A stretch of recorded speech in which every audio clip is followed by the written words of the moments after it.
Hey guys, welcome to How to Solve YouTube channel. In today's video, I am going to show you how to save a Snapchat video someone sent you.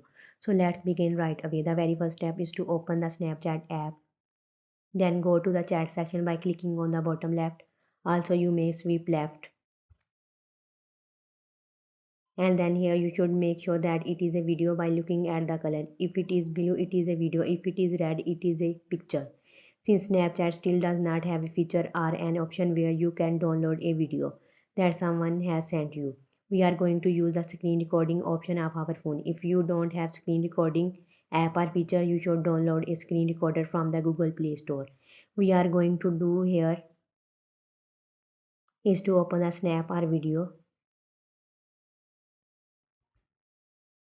and then make sure finish it, then afterwards simply stop the recording. In this way you can save a Snapchat video someone sent you. So this was the process by which you can save a Snapchat video someone sent you. If you find this video helpful, please like, share and subscribe. Thanks, have a good day.